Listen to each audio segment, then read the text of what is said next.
This question comes from Kaz in Toronto, Ontario. When you say we need more manufacturing jobs, do you mean more blue-collar jobs or jobs that don't need physical labor but are involved in producing tangible things?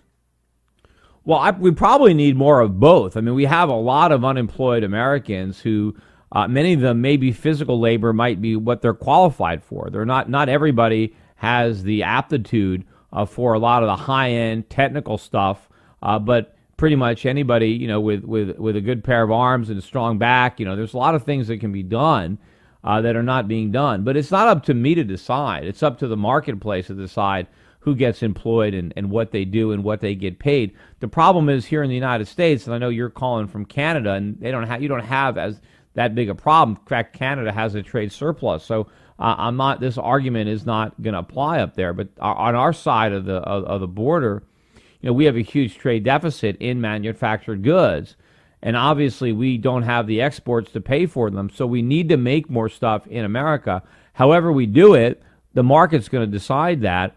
But I know with all the barriers that the U.S. government has created, such as minimum wage laws, such as occupational licensing maybe on local levels, taxes, payroll taxes, unemployment, Social Security, Medicare, all the payroll taxes, OSHA, all the various liabilities, and all the way that American employers assume a lot of liability for all their employees, for lawsuits. We have really driven up the cost of employment in this country.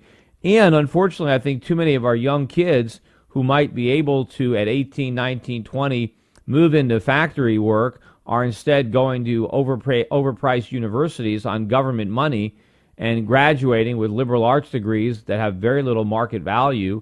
Yet now they have a lot of debt and they can't afford to take, some of these lower paying jobs. Whereas if they had gone directly to a lower paying job, by the time they were 22 or 23, they would probably be earning a lot more money and not have a college loan to pay off. So we do have to make more things, however we can do it, because we have to balance our books. I mean, if we could run a trade balance without manufacturing, then that'd be fine. But the fact is we can't. We're running enormous deficits, and the only way we're going to close that gap is by making stuff. But the only way we're going to make stuff is if the government gets out of the way so that we can be efficient and competitive with the rest of the world.